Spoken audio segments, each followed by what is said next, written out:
back and reflect on what we have seen so far. But since we are quite running out of time, I thought I will revise myself. So it will be shorter and faster so we can move on.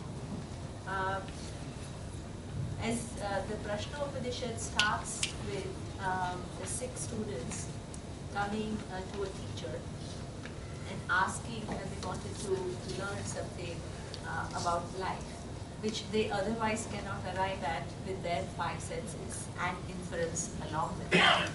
So they approach the teacher and they ask him to teach.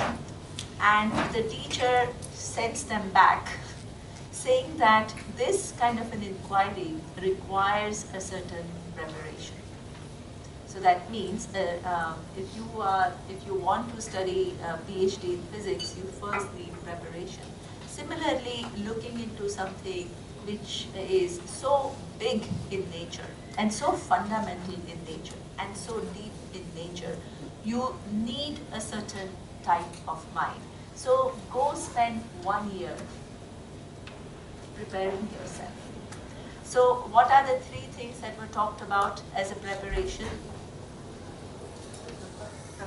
Tapas, Brahmacharya and Shraddha. Right? So that means tapas again was subdivided in 3 categories. The first was what we say Anna tapas.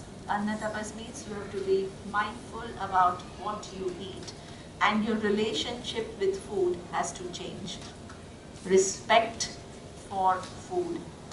Seeing the necessity of food to nourish you and not abusing that relationship.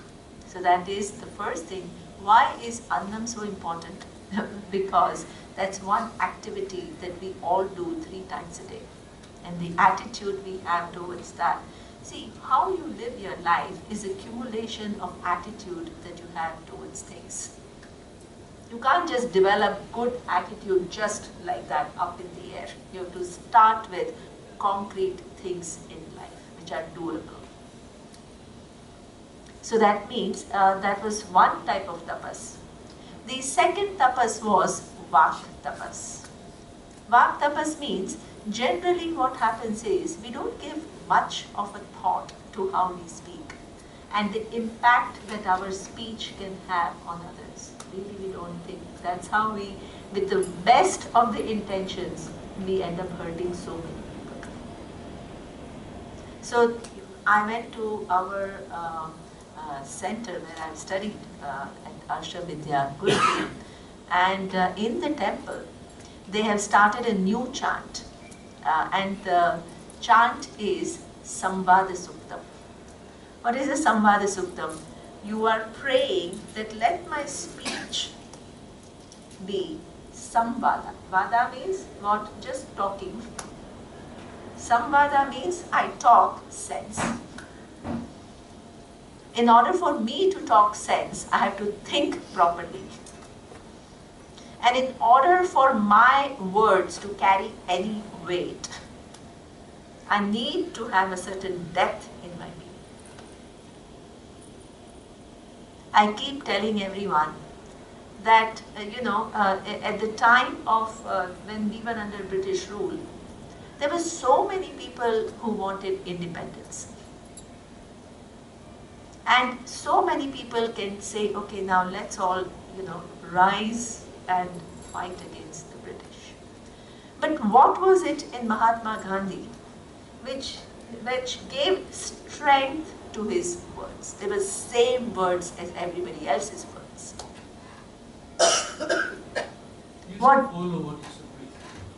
He absolutely, they came from depth of his being. So that means that he had worked and he meant every word that he said.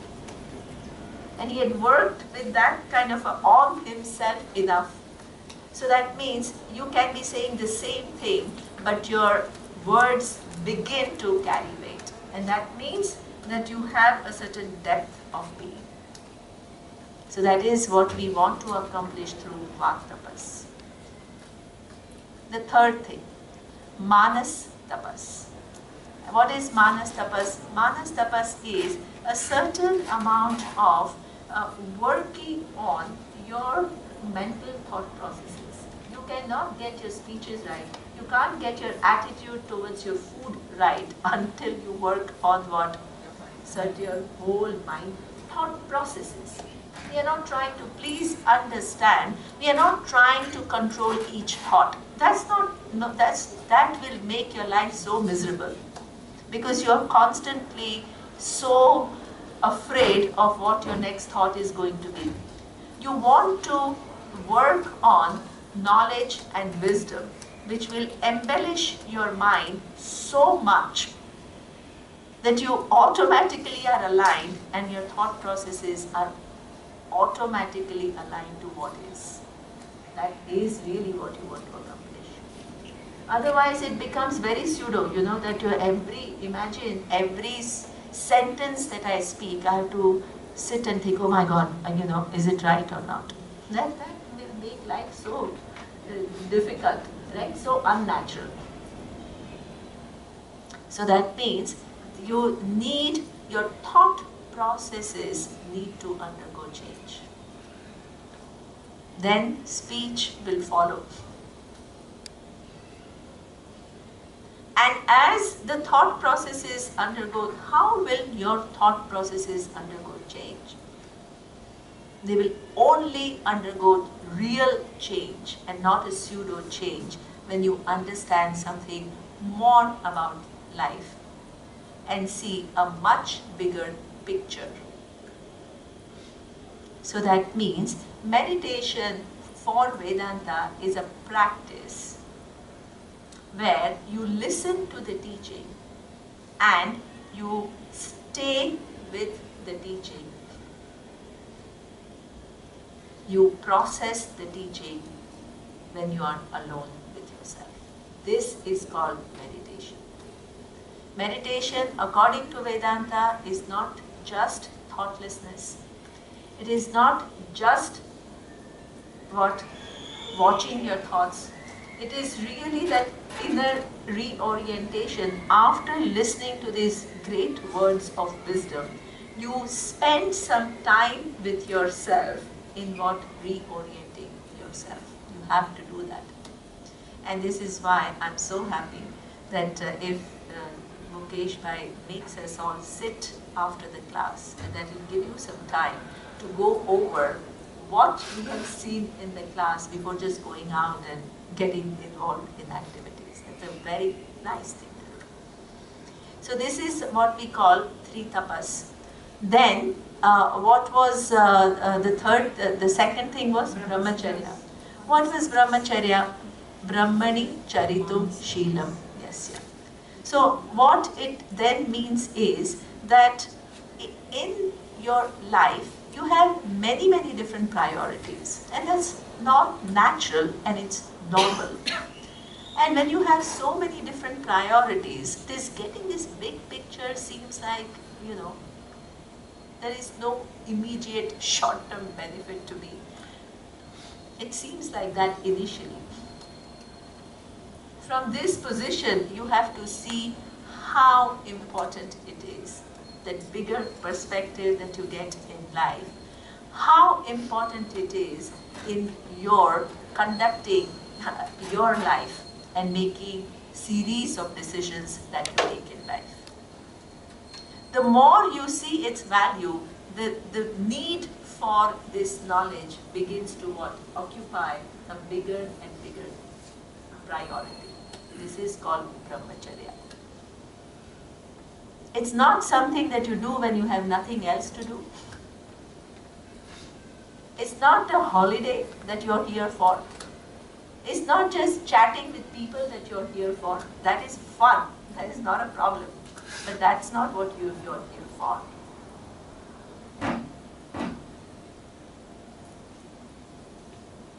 So that means that you're here for something so big, you don't realize whether you realize it or not. And everything else has its own place and it falls in place. The priority is your growth and your learning so that you can live with certain amount of clarity in life. That's what you're here for. That is called brahmacharya. This is why when people keep asking me one question I don't like, people keep asking me, oh, how many people are coming? That's totally irrelevant. Totally irrelevant for me. Don't ask me these questions again, because they really don't mean anything. So you're here for yourself. You're not here to see how many others are coming. I don't judge my success by if I gather 50 people or 100 people. I don't have these kind of needs, really. And same for meditation. Oh, how many people came in meditation? Yeah. And in fact, the person who asked doesn't come on. Yeah. That's why you ask. But they want to know. Yeah. This is, these are small things, but they reveal a lot. Your priorities have to be in right place. You're here for yourself. Please understand that. And what you're here for is not to observe what everybody else is doing. You're here for your growth. Otherwise, mind is so frivolous. It keeps dwelling in these meaningless things. You make yourself available in these big things. But your mind cannot go beyond small things. You have to lift yourself up. Brahmani charitum sheelam yasya. Brahmacharya. What is the priority of my life? Why am I here? What am I wanting by being here?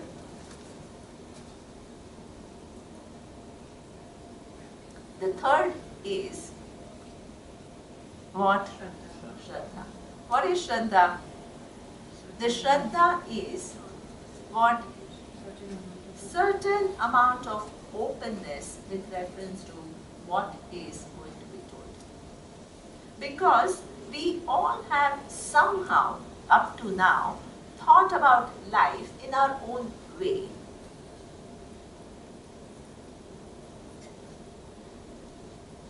And we have some opinion about who we are. We have some opinion about what is the nature of the world. We have some opinion about, whether there is a cause of the universe or no cause of the universe.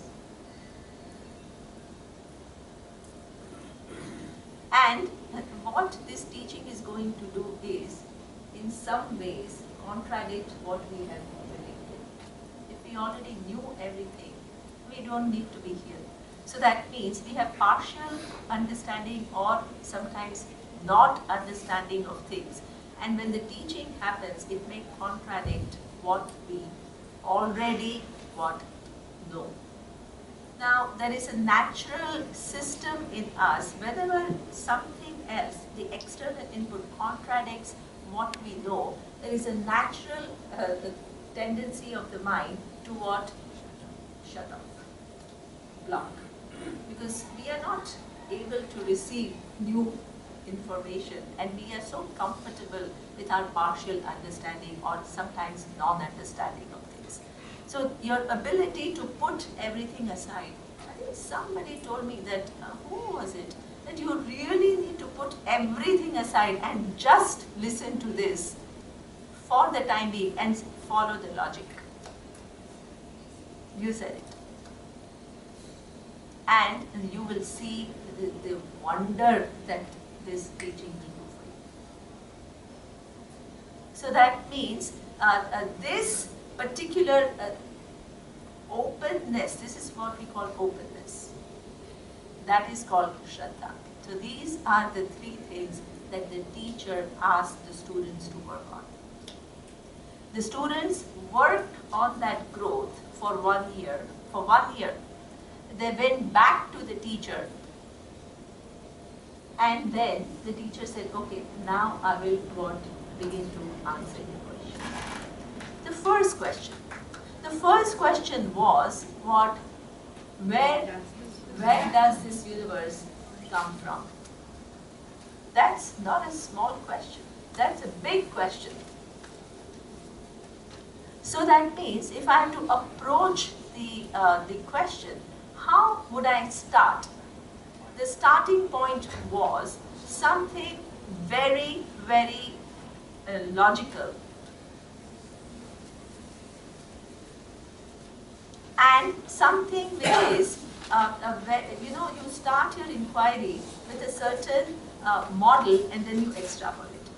So that means it started by saying, if there is something which is intelligently put together in the universe, like a watch, like a bottle, whatever, you cannot then say that, this watch, how did it come into being? Oh, the wires came from somewhere, the battery came from somewhere, steel came from somewhere, and somehow they all got organized to prepare a watch. If I tell you that story, will you buy it? You won't. So that means this whole big universe is so intelligently put together. It must have a cause. It can't not have a cause. Then the next question is, what is the nature of that cause?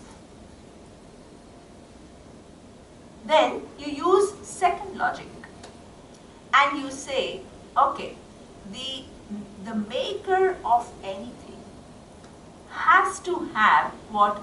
Two things. One is what? The knowledge of that given thing, and the other one is what? Power to make it. So the vast universe, universe, what is the definition of universe? The definition of universe is time, space, and objects that exist within time and space. So this whole universe, if there is a creator, then it must have what? All knowledge and all power. Sarvajnaha Sarva Shaktiman Ishvara. Definition. Ishvara is the cause of the universe, and what is the nature? All knowledge and all power.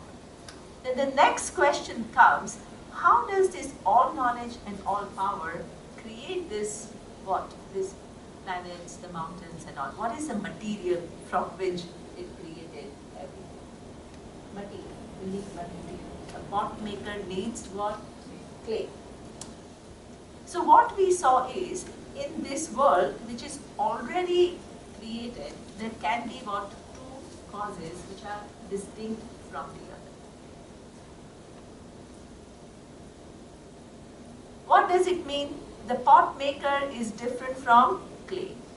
But in case of the whole universe, please understand, time is yet to come, space is yet to come, every object in time and space is yet to come.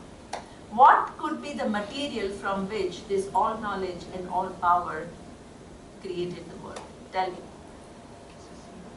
The only thing is what? That knowledge and power itself is the material. There is no other possibility which logically makes sense. Why doesn't it make sense? Suppose you postulate. What is a postulation? There was some other material.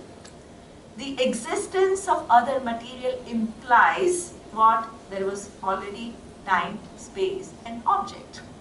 Then you can't call this the creator of the universe.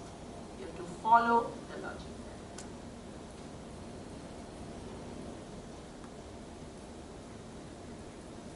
So, you have a question, madam? Yeah. If you say knowledge and power are the material itself, the knowledge and power are intangible. Yeah. How it becomes material? Yeah, so exactly. So that the next, in fact, we have already answered that question. I'll come to that. We've answered that question. So now, so therefore, what is it? The knowledge, power is the one which is what? The end. Everything that is here is what? If the knowledge and power is the material cause of the creation, then where is that knowledge and power? Where? It has to be everywhere. It can't be not somewhere else. please don't look for, the Vedanta is not some knowledge and power which is higher knowledge and higher power which is sitting out there and you need to what, see it with your eyes. This is what I say, that the eyes are not capable of what, it's not an object. It's not an object in the universe which you can see it with your eyes. That's why you need this knowledge to reveal what is. So now, with this intelligence, so that means, what it means is the intelligence which is the knowledge and power. Sarvajnaha, Sarvashaktiman, Ishvara is everywhere. Just because, why? Because it's a material cause of the creation. So that the pot maker can be away from the creation, but the material cause of the creation, which is what the clay, can never be away from the pot. This is the logic. Now, you can ask, if intelligence and power is everywhere, then I should be able to see it, like this is exactly Mother's question. It's intangible, means I don't see any all knowledge and all power. If it's everywhere, I should be able to see it. So this is where the whole methodology to make you see what, something which you cannot see with your eyes, but you can understand what the existence of knowledge and power, the example is given. What is the example that was given? The movement of what? The sun and the moon. Can anybody deny like the way Surya was explaining, the precision with which all these movements are taking place?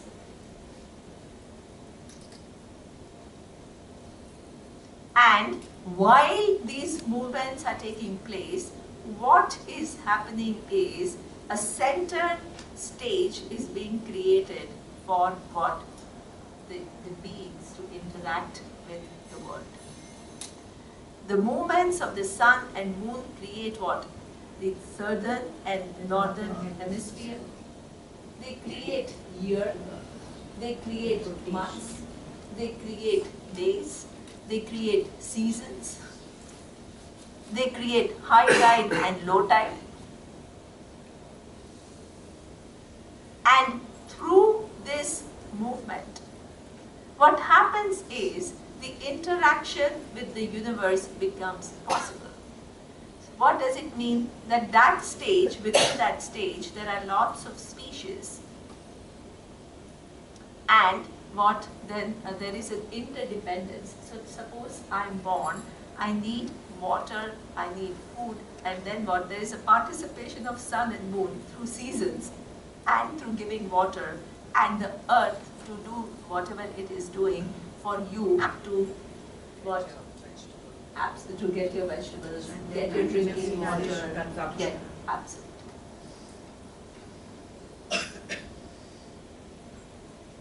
So therefore, this particular, so that means that again is a work of intelligence. So that means, to answer Madhav's question, we are not looking for some intelligence which is an object. We are seeing the presence of all-pervading presence of intelligence. All-pervading presence. Isn't the northern and the southern hemisphere due to the tilt of the earth? The axis is tilted. That's why we have that. That's why we have, exactly. So that means the position of the earth, and then, so with reference to, you're right. So that means the earth, the sun and the moon, there is a certain interaction which makes everything what it is. So that's why you have different seasons in southern and northern hemisphere. So when there is winter in northern hemisphere, there is what? Summer in southern hemisphere. The sun is further away. Because the sun is further away. So that means even that hemisphere and the position of the earth and the position of the sun decides what are the seasons in different hemispheres. So it's all arranged in such an intricate pattern.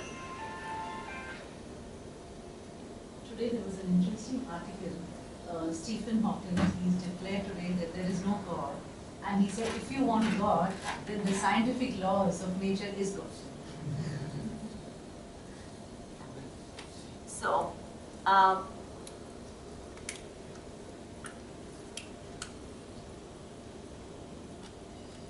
So through the movements of sun and moon, and then what it says is, it gives you an opportunity to interact with the universe.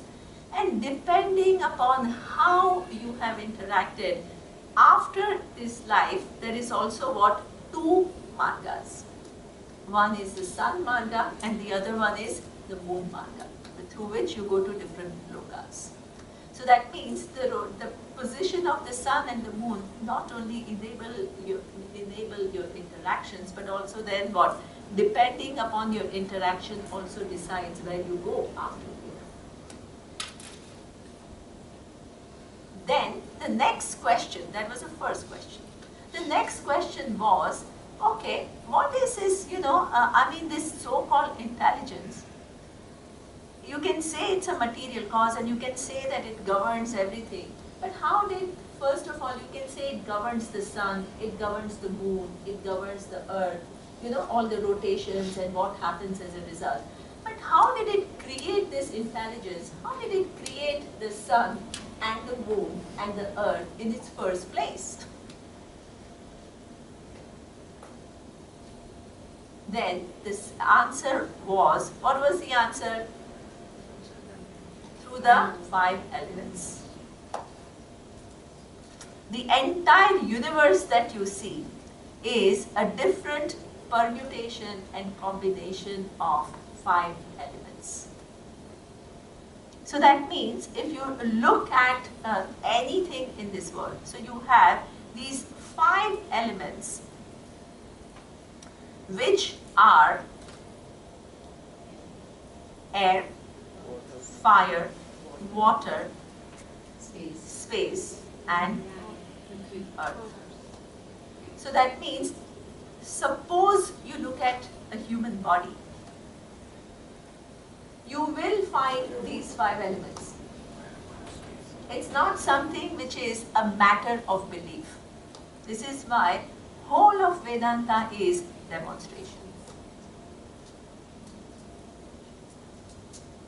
So that means what you will find, what space.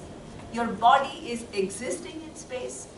Every organ of your body are existing in space. And there is a distance between one organ to the other which is in space. So that means there is space everywhere. Air, your whole body is alive because of the presence of air. Water, 70% of your body is water. Fire, your digestive fire. And earth, all your skin, your bones, everything is made up of what? Earth. And it is true for every other living being. So that means you can see that every object that exists in the universe is what? Different permutation and combination of these 5 elements. So therefore, then you can ask, what we did last was, these 5 elements, what we did is, we changed the Vedic model into modern physics model. And we said, these 5 elements, let's take water. Itself is what? It's put together. What are the things which are put together? H2O. So 2 hydrogen atoms and 1 oxygen atom. So that means then the atoms themselves are what? Nothing but particles. The particles themselves are nothing but what? Quarks.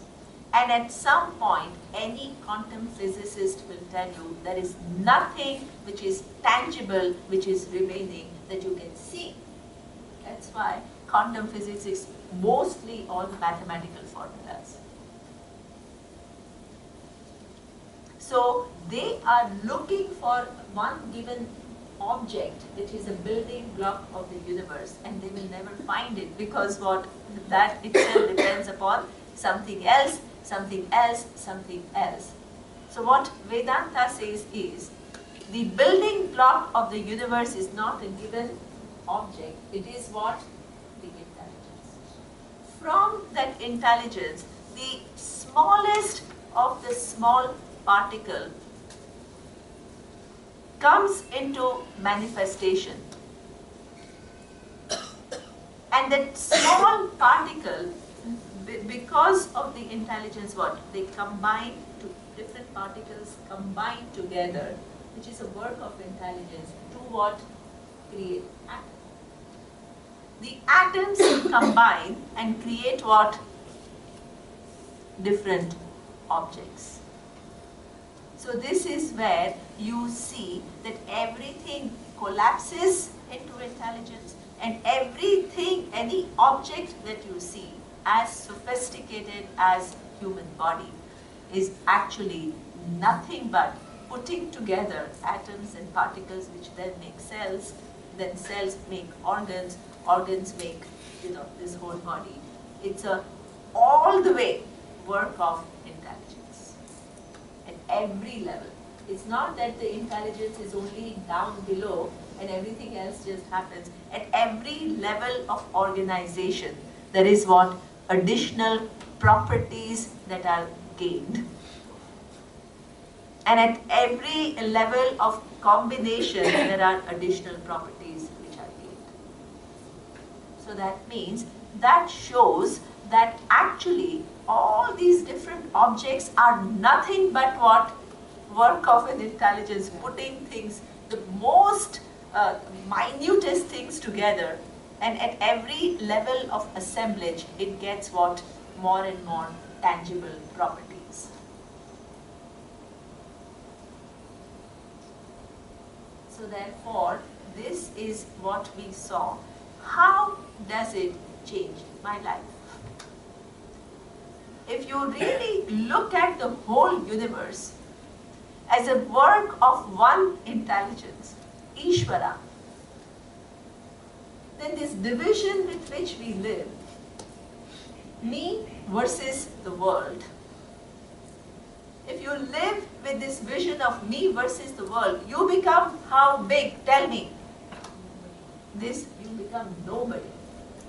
You can't, in the map of the universe, if I ask you, what is the position that you occupy? You can't even Earth is a dot. So that means, with this vision, if you live your life, you are small. No matter what you do, you can't become big. You can become relatively big, but not really. So therefore, this gives you a different vision of reality. You see that the whole universe is not many things, it's only what? One thing. It is one intelligence manifesting in what? Different names and forms. And it is what? A result of different elements coming together. So those elements that you see, the 5 elements, are manifestation of that intelligence. What is your attitude towards those 5 elements? That of reverence. Reverence.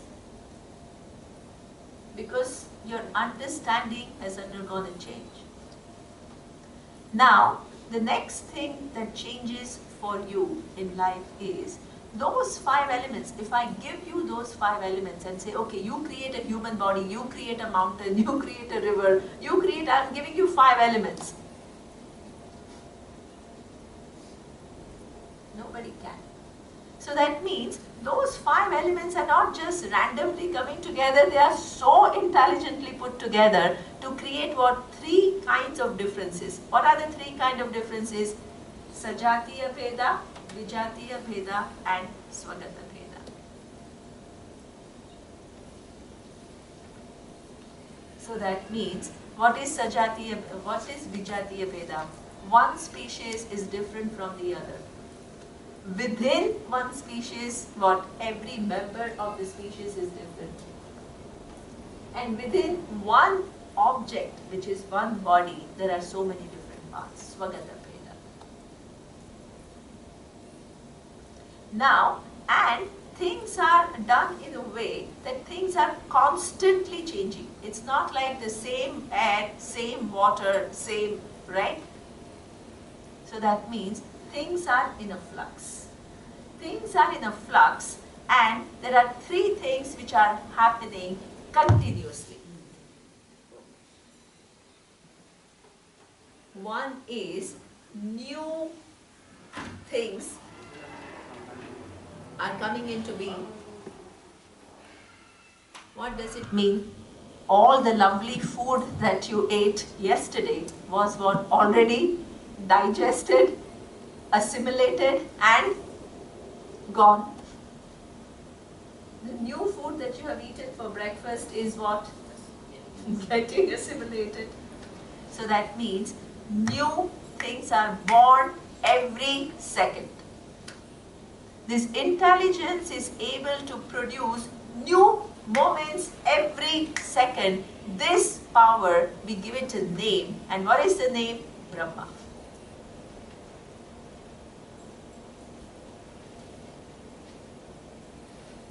At every second, some things which are what, like the food that you ate yesterday is all gone now, are destroyed. The power which destroyed in the sense that it is totally transformed into something totally different. It is now maybe in the form of blood or fat if you overeat it. So that means they have totally changed their form. The form in which you have taken it is destroyed. And that constant destruction is called what? Shiva. And within this birth and death, suppose, and things are changing all the time. Suppose I reprogram your eyes where you can see all the minute changes which are taking place at every second. What will happen? You will not be able to interact with the universe. Right now, if I'm able to see your digestive system and your cells changing and your hormones changing and all, imagine the overload of information which I will not be able to process. And it just will go totally, the computer, when you overload the data which it cannot handle, it collapses. It will be like that. So that means within this constant birth and death, there is a seeming what? Stability. My eyes can capture only enough to see what? A continuous you, which enables me to what? Interact with you. So this is what we call the power which gives a what? A seeming stability in a constantly changing world. This power is called Vishnu. So that means these are all different aspects of the intelligence.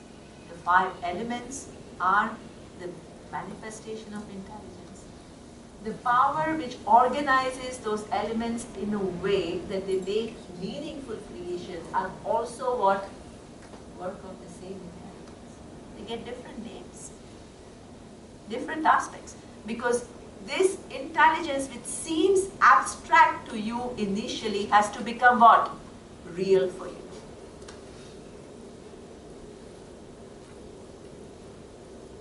Otherwise, anybody can, like Mother, what is this intelligence that you are talking about? This is the intelligence. Can you deny the presence of the intelligence? You can't. So that means this is Brahma, Vishnu and Shiva, which makes everything what happens the way it happens. When you know that, how do you relate to, so it's very important to understand. I'll give you one example. How does it change your life? Okay, you've given intelligence the name called Shiva, suppose. Now, how does it change your life? It changes very fundamentally. Generally, what is your attitude towards the forces of destruction? You feel what? Fear. You feel what? You feel a little bit, that it's some, automatically. See, if I ask you, what is this, the destruction? You automatically call it what? Negative. That's how we are trained to think. You consider it as a negative force, and you consider it as what? Something that you want to avoid and something that you have fear of. Now, while you live in this universe, you have to change your attitude towards the force of destruction. You have to see how important this force of destruction is in making everything what it is. Why? Because if there was no force of destruction, every food that you have eaten up to now will be accumulating in your body, because it doesn't get transformed into what? Next level. This is the truth. The transformation is so much of an integral part of how what? Which gives way to the next new moment to come. So that means instead of viewing it as something which is negative or that you want to stay away from, you make yourself see how important it is, that destructive force which makes the universe what it is. If the form with which you were born did not get transformed, you'll always remain what? An infant. That infancy has to what? Go away in order for what? Adolescence to come.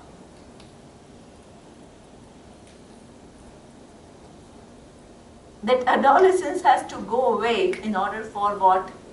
The adult to emerge. You can't keep keeping the things just like that. It's not possible, and in fact, it is not desirable.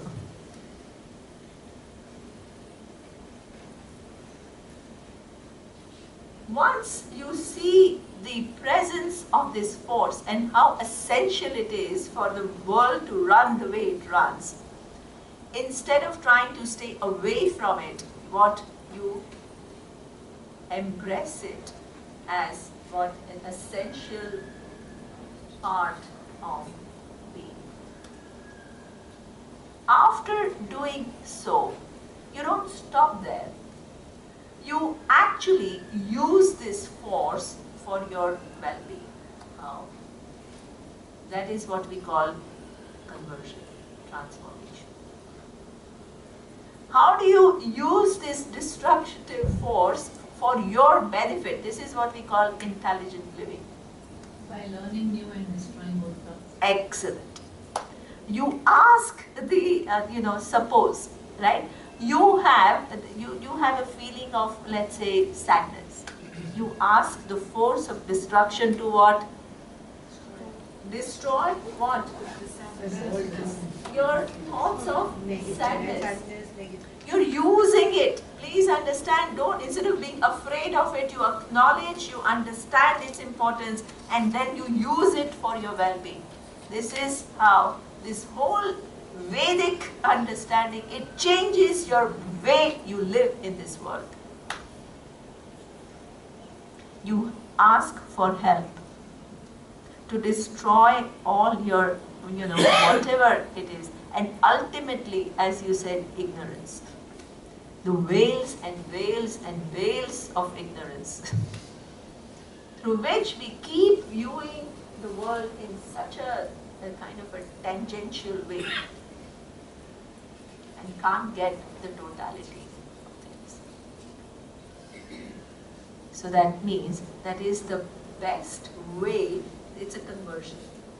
Something that you don't understand, something that you're afraid of, now you're embracing it and you're asking for its help to what? Nourish you further. So there is a beautiful Vedic prayer called Rudra. This Vedic prayer of Rudra is worship of Rudra. Rudra is Lord Shiva as what? The destroyer. And there is one thing that our Swami used to say, that when we went and we did 3.5-year course, there can be so many obstacles.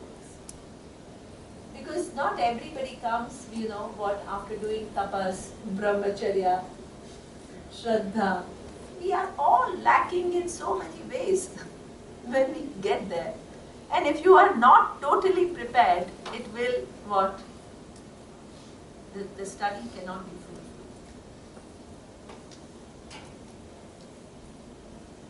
And the thing is, obstacles will come which will prevent you from learning. So that means you invoke this force of Rudra and you can say, hey, destroy all the obstacles, destroy my ignorance, destroy my feelings which are so based on my own stories which have got nothing to do with what the world is, so that I can live with clarity.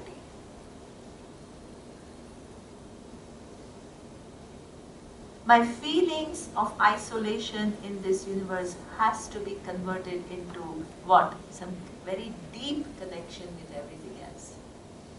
Why do I have deep connection with everything else? Because we are all manifestation of what? One Ishvara. It's a fact.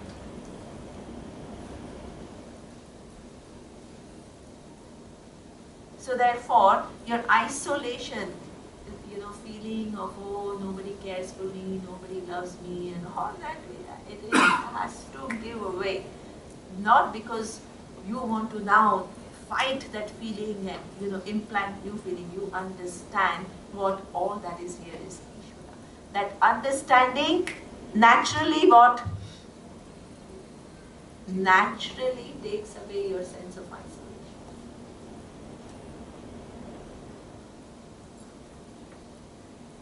This is what we call, this is a transformative learning. This is not just some abstract philosophical thoughts. You change your perspective, and with every change of perspective, there is a direct impact on what you understand and how you live in this world. Direct impact. So this is where we call what? Brahma, Vishnu and Shiva, these are the forces, and you need to incorporate them in your living. Now, as you open your eyes, and this is a question that many people have, and this is, oh, if everything is Ishvara, why is everybody not equal? Very common question. If everything is intelligent, everybody should be just equal. Why are there differences? So this is what the intelligence is manifesting in a way, as I told you yesterday. It gives you this body, it gives you the mind, and it equips you with what? Choices. And along with the choices, it equips you with what? Certain basic understanding of how to exercise those choices. Your understanding of universal ethical values.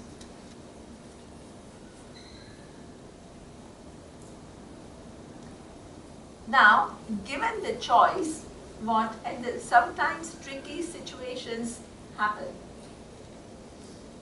And then what? Either you go for short-term gains, as Katiza was saying, or you operate from what you understand. So that's a choice that is given to you, and depending upon the choices that you have collapsed so far, when you come with this given body, given situations will arise in your life. It is depending upon what the choices that you have collapsed so far. So there are forces which will decide how much wealth you have. That forces which decide how much wealth you have is what that intelligence which gives you that right what you deserve. That is called Goddess Lakshmi. The same intelligent forces which created 5 elements and what the creation, sustenance and destruction. It also endows you with what certain abilities and certain privileges depending upon your actions. So that intelligence which endows you with a certain resource also gets the name so that it becomes concrete. So we give it a name called Lakshmi. What? Lakshmi. Goddess Lakshmi. Now the wealth and the resources are also not just generally we think that they are only financial resources. You know, resources, the first thing Lakshmi, what comes to your mind? Money. Wealth, right? Money. Now, the Lakshmi itself is subdivided into 8 categories. Ashtalakshmi. All the South Indians you will have everywhere this Ashtalakshmi. What is the Ashtalakshmi? One is Dhanalakshmi. What is Dhanalakshmi? Your wealth. The second is Dhanya Lakshmi. What is Dhanya Lakshmi? Good food. So now we have entered a stage where you can be so wealthy and you can have such access to such good food.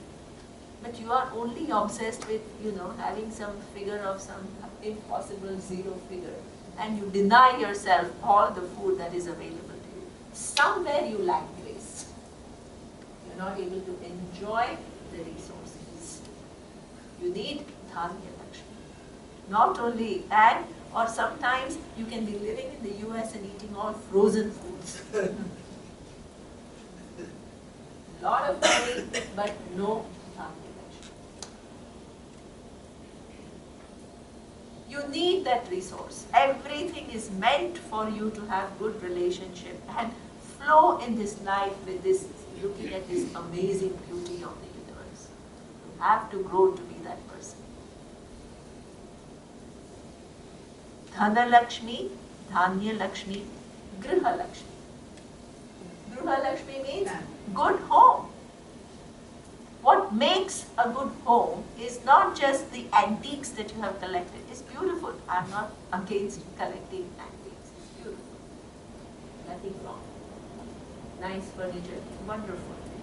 But that alone is not enough. You need healthy, good relationships. A home where everybody feels understood. Everybody feels that they are being nourished. Everybody has a capacity to what? Grow within their own, right? With their own space, exactly, space and time. But at the same time receiving the support when they need. But that support and love doesn't become control. All this is a huge, this is what we call Griha Lakshmi. You want to have these resources. Please don't say, I'm not interested in materialist world. You want it. Whether you like it or not, there is no human being who doesn't want. Who doesn't want a good home? Tell me. Please don't tell that I don't care, I've become spiritual. When one thing goes wrong in your home, and you'll see very clearly how it shakes you.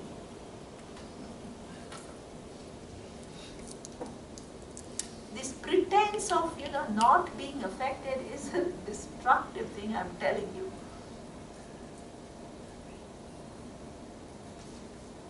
You want those things.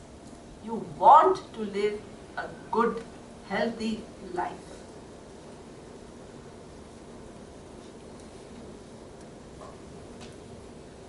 Gruha Lakshmi.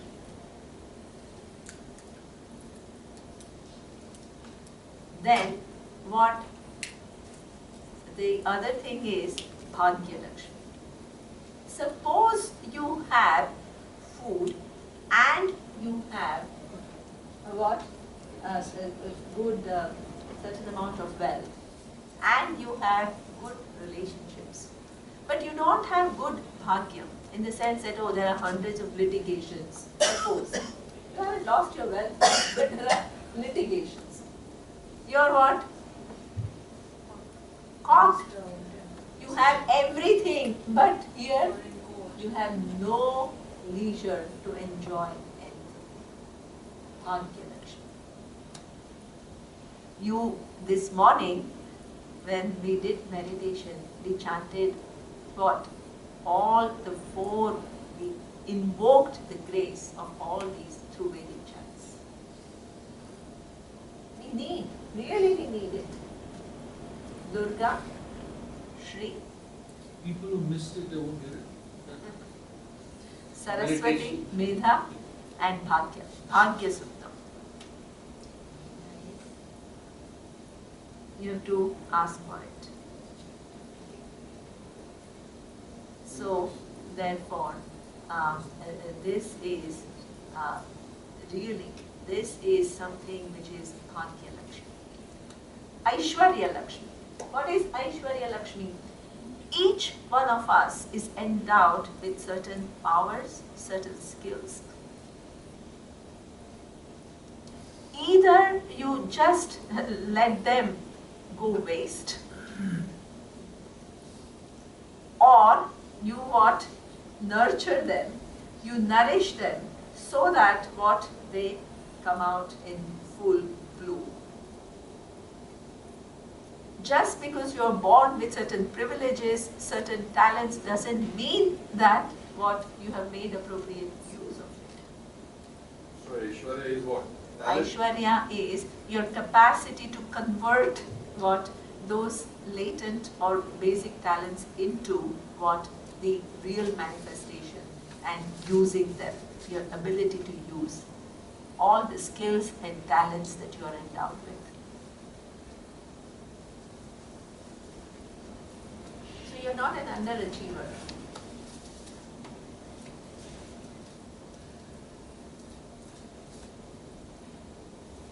Aishwarya Lakshmi.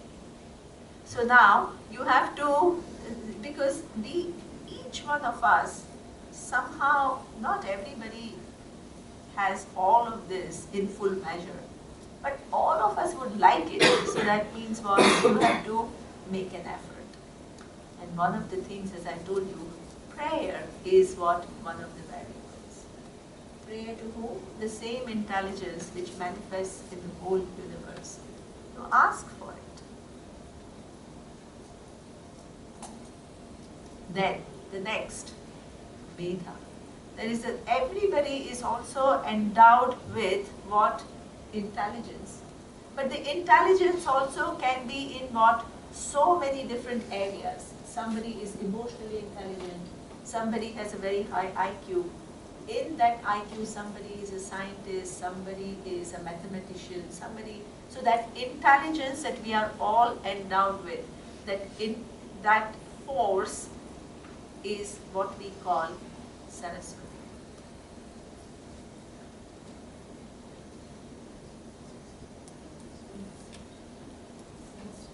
It's not clear what you said. Huh? Can you repeat it? It's not clear. Yeah. Okay. So that means Saraswati.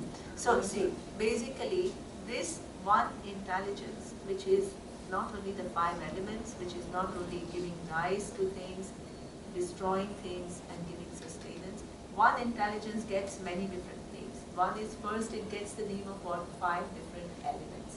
Akasha, Vayu, Agni, Apaha, and Prithvi. as I told you, in South India, there are temples which worship each of these elements.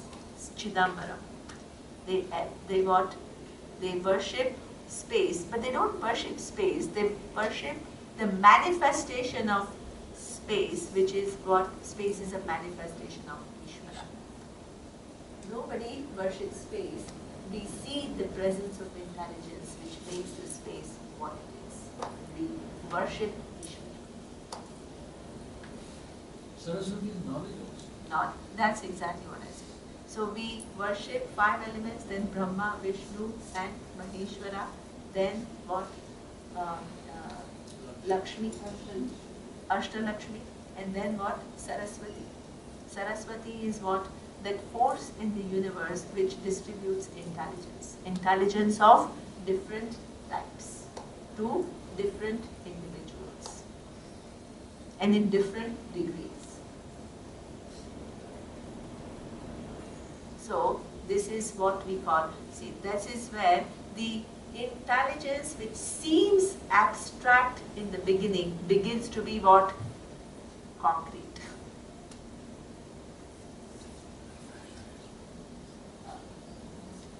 So that is what we call Saraswati, and ultimately what? Durga. Durga has 2 forms. One is what? The power, and the second is what? Kali.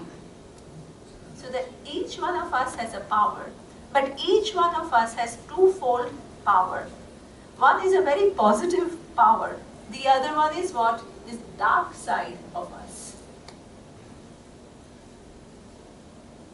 This dark side of us is something, I can be nice to you, but the minute you do something which is, I think, is not appropriate, what happens? There is this thing of revenge. I want to get back to this person. I want to show this person a lesson. This is, it's a power. You want to, show that, but at the same time, is it a constructive power? There is a certain element of what? Destructive power that we all have within us. We all have that. Sometimes when somebody that you don't like suffers, you derive pleasure. You may not accept it. You may not say it out, but you know how you feel. This is something which requires what? Conversion. That conversion is so important. Because the minute you, unfortunately the thing is, you can use your will to do something to somebody else, which is not very positive. But whether the person gets affected or not, that depends upon how strong the person is. In fact, the astrologer was talking about, they use their own language. They don't even actually know what they are talking about. But they talk about something called kavach. What is kavach? Kavach is protection. Shield. So people imagine that there is some kind of a, that some physical shield and all. There is no physical shield, at least according to the Vedas. The shield is what? Your strength. If you are strong, nothing can touch you in this universe. Nothing. If you're, that's a mindset with which we live. Somebody is doing something to me. That's not, even if that somebody is doing something to you, you are so strong, it bounces back. It bounces back and goes back to destroy that person. It doesn't do anything to you. Otherwise, what happens? We are constantly scared that somebody is doing something, somebody is, the thing is, that is Durga. Durga means, hey, I'm powerful, who can touch me? Nobody can touch me.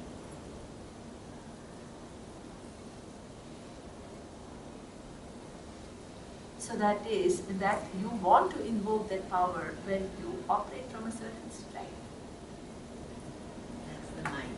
That's, yeah. Otherwise, the minute you let go with that line of thinking, every time you accomplish something, you're constantly scared that what?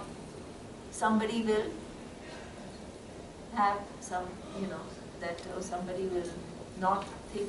Maybe it's true that there are people who are jealous. I'm not saying others are not. But you have to be so strong. It won't affect you. Exactly, it won't affect you.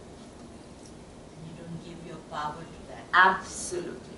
You don't give away that power that you have in you. Don't, and that is what we call kavach. So that is, we need all this grace. I tell you, in your journey of life, you need all these forces to be in your favor. And they will not be in your favor unless you recognize their presence and you ask for their help. This is why Vedic vision, don't think that you're here just to do some mathematical formulas. Yes, it is cognitively very challenging. It uses your intellect, but it also embellishes you so much as a human being. So much.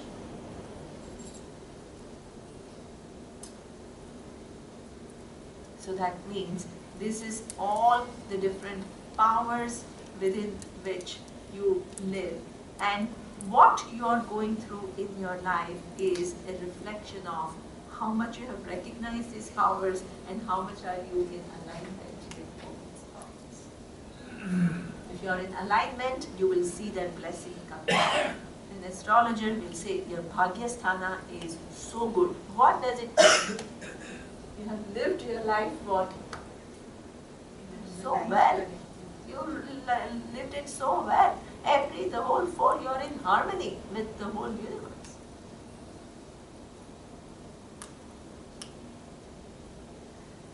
They'll have their own language, but they can see. This is why he was saying that Jyotisha is the Chakshu. Our Chakshuke has a limitation.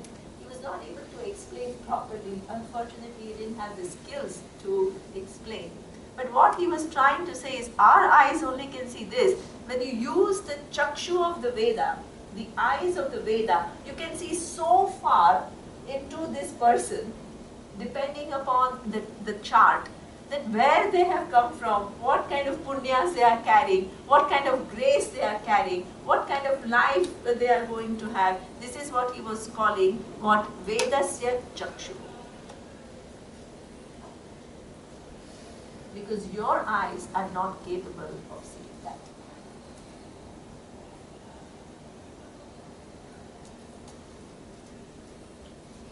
So therefore, this is the second question, and that is what the whole world that you see. So what is the conclusion? The first question and the answer to the first question led us to understand that Ishvara is everywhere.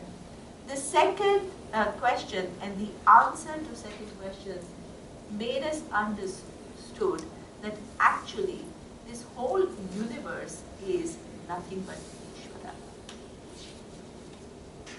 Because every object that you see is what? Nothing but what?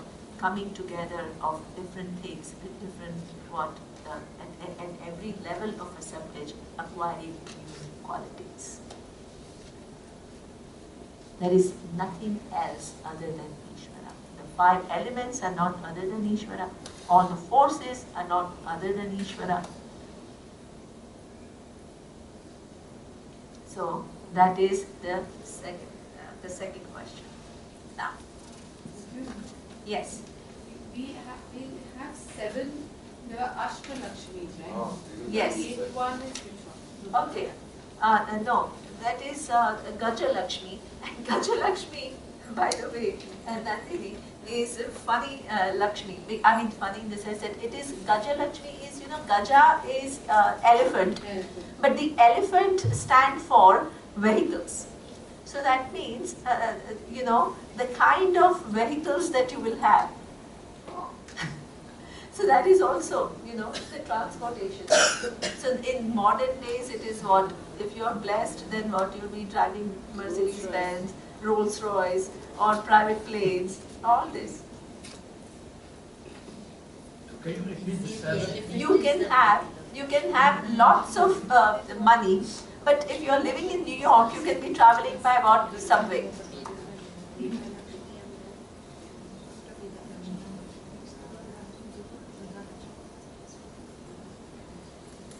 So, are all the 8 ones already there? Yeah, after Medha Lakshmi. No, Medha Lakshmi is not. Medha is not Lakshmi. Medha is Saraswati.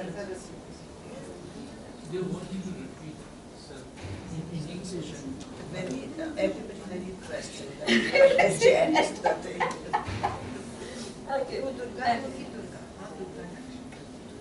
Okay, so there are what Brahma, Vishnu and Shiva, everybody knows? No, Brahma is what? Is the power of changing constantly. No, there is in the creation, there is a power to create at every second. Every second, That's Brahma. that is Brahma. Okay. In the creation, there is a power to destroy at every second. That is called Shiva. Okay. And between this creation and destruction, there is a seeming sustenance. That is called Vishnu.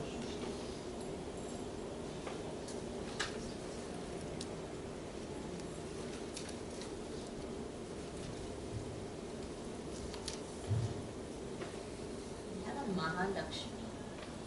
So Mahalakshmi includes all Ashtalakshmi. So that's why when you pray to Mahalakshmi, you're not praying for one specific aspect of doing well. And her vehicle are the elephants. Her vehicle and the Lakshmi is her vehicle are the elephants. Always Mahalakshmi has the Elephants. Because elephant is a very intelligent animal and strong and also with very good memory. Yeah. Now, but he needs to, yeah, I will. Okay, Ashtalakshmi. What are the Ashtalakshmis? Dhana Lakshmi, Dhana Lakshmi, Griha Lakshmi. Fourth one is Santana Lakshmi. Santana Lakshmi, I forgot. Santana Lakshmi means not you.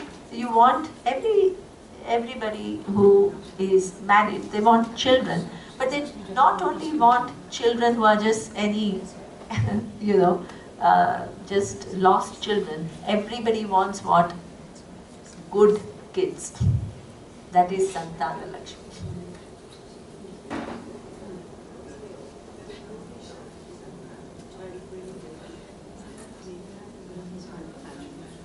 So Dhana Lakshmi, Dhanya Lakshmi, Gruha Lakshmi, Santana Lakshmi, then Bhagya Lakshmi, good fortune, Aishwarya Lakshmi, and Gaja Lakshmi.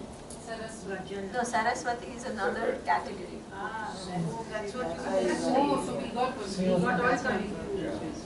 Then we got only 7. Oh, Durga and Durga. And Bhagya Lakshmi. Durga is also separate. Durga is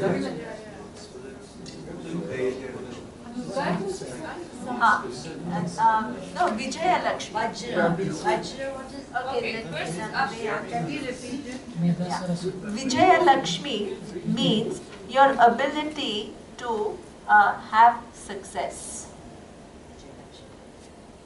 Vijaya Lakshmi. Can you repeat the seven in English? What's in English? And Gaja You're not following Dhanya Lakshmi is the Dhanya Lakshmi. There is confusion between Saraswati and Durga. Okay, now if you go on internet, you will find different descriptions sometimes. But just look at what you want to understand by that is this wealth that we are asking for is not just one type of wealth, multiple different wealth. It includes what? Just let's do. Okay. Okay.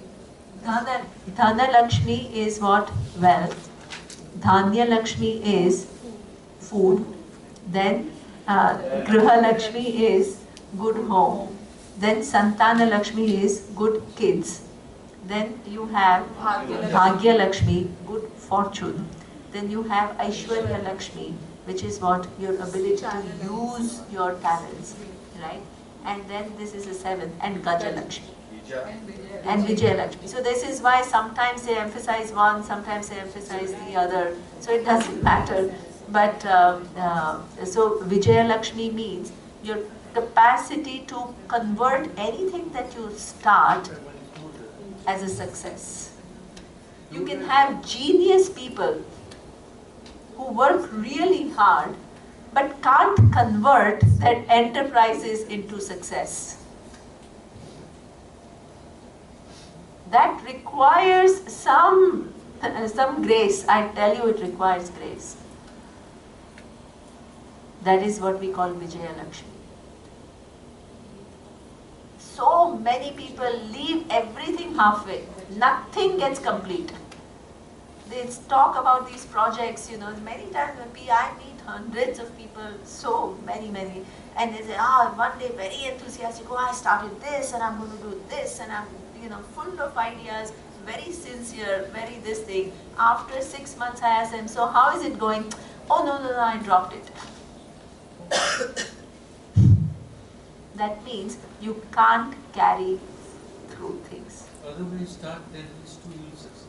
Or you don't start at all. Oh my God, everything is so difficult. Anything you say, they come to you for asking, They say, I'm stuck here. Okay, why don't you do this? Oh, no, that won't work. Then you give another idea. Oh, why don't you then try this? Oh, no, find some reason. Oh, that won't work. They will do the detail. They don't So that do detail. means, exactly. So that means the whole mind is working in a way that you are finding reasons of that you are so caught in your feeling of being stuck. And you connect with all this intelligence through prayer, which is Exactly. Also, because when you come to the world, you find you want all of this. Don't pretend that you don't. And you find that you don't have all of it.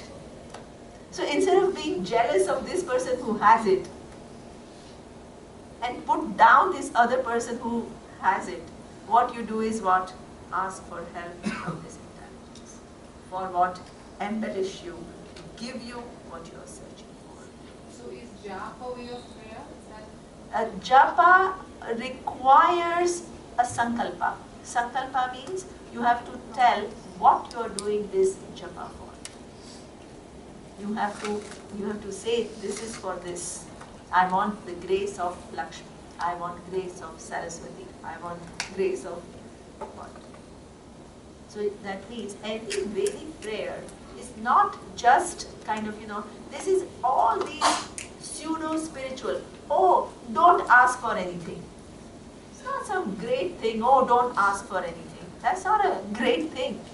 You need to know in life what you want. And you need to work for it. What is the weight of spiritual knowledge that you get? Is there any Lakshmi? What do you call that? Yeah, that's Saraswati, no? Knowledge is a different category. The different category, and that is Saraswati. And that's a good question. See, Saraswati itself, you can ask, suppose you are a scientist, you can ask for clarity in that scientific thing, or suppose knowledge is not only about intellect, knowledge is also about, emotional intelligence, all of that. So then you can ask wherever you feel that you are lacking, you can ask for it. But these are all, and then if you want spiritual knowledge, then also we invoke grace of Lakshmi. That's why we do Medha. Before every class in our Gurukulam, we did Medha Sutra, which is invoking grace of Lakshmi so that your study can go well. So that spiritual knowledge doesn't come in the Lakshmi category, it comes in Saraswati category. So when we saw that movie Avatar, Mm. and in that whenever they are like really low on energy, they go to that one tree where they're drawing. This is almost like that, because you need to go and hold on to that intelligence and get And that. then you have to replenish all your energies. This is why you stop being helpless. What do you get? You convert. Otherwise what happens? You see somebody doing well, you feel small. Yeah. You get intimidated, you feel small, you feel inadequate. This is a conversion. You draw from the universe and you acknowledge that I want it. And ask and say, please, what? Give me this in abundance. You will see the person who prays, the person who lives a clean life. Our teacher used to say one thing. I was just telling Binu this morning. Our teacher used to say that whenever the person walks in and sits in front of me, within matter of minutes, I know how this person is. So I used to ask him how. He says, I look into the eyes of the person. If your eyes are shining, if you live a healthy kind of a life, you are able to look straight into the eyes of people. They are shining, they are clear. That's an indication of how evolved you are. He says, of course, I will not tell them, that hey, you are. I will only help them to move one step. One step. One step.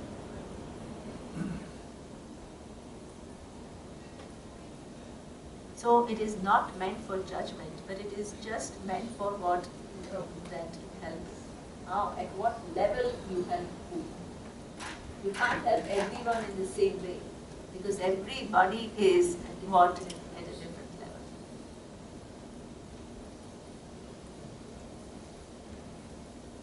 So, and when you feel that you lack in something, instead of condemning yourself, instead of complaining, instead of blaming the world, you ask the intelligence to empower you.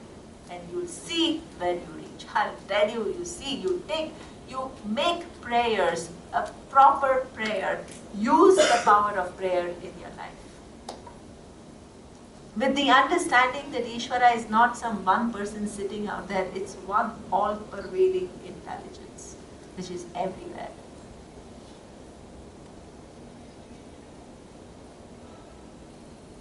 So, this is very long class, I think. 11:20. Break time. Huh? Break time. Break time. Break time. Om Purnamadah Purnamidam Purnat Purnamudachyate Purnasya Purnamadaya Purnamevavashishyate. Om Shanti Shanti Shanti. Om Shri Guru Pyo Namaha. Hari Om.